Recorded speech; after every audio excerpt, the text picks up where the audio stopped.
আমরা নারী মানে এটাই জানি কি বাড়িতে বসবে বাড়ির কাজ করবে, কিন্তু আজকালকার নারীরা সেটা একদমই উল্টো করে দেখাচ্ছে। নারী দিবস কি একটা দিনের জন্য? নিশ্চয়ই নয়, নারী দিবস হচ্ছে প্রতিটা দিনই নারী দিবস। কারণ নারী হচ্ছে কি আমাদের সবকিছুর আধার, আমরা জানি। তো সেই জন্য প্রতিটা ক্ষণ, প্রতিটা মুহূর্ত এবং প্রত্যেকটা দিনই আমরা নারী দিবস হিসাবে আমরা মনে করি। একটা বিশেষ দিন রাখি যেটা হয়তো আমরা পালন করি, যে ওটা নারী দিবস হিসাবে একটা স্বীকৃতি দেওয়া বা কিছু, সেটাই। এখন তো অনেক এগিয়ে গেছে না, আমাদের সময় আমরা যেটা করতে পারিনি, হয়তো বলতে পারিনি বাড়ির কাউকে, এখন তো সবাই পারছে। হ্যাঁ, সুতরাং নিজের যেটা মনের ইচ্ছে সেটা করে ফেলো। নারী মানে তো শক্তি, সোজা কথা।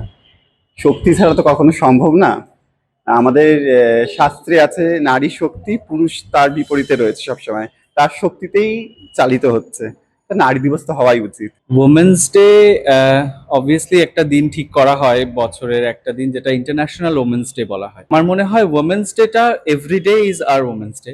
কারণ আমাদের এই যে আমরা একটা মা বলুন বা নারী বলুন, তাদের থেকেই কিন্তু সৃষ্টিটা হয়।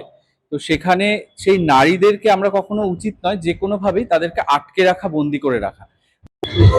ভিডিও জার্নালিস্ট দেবাঞ্জনের সাথে আস্থা, হিন্দুস্তান নিউজ পয়েন্ট।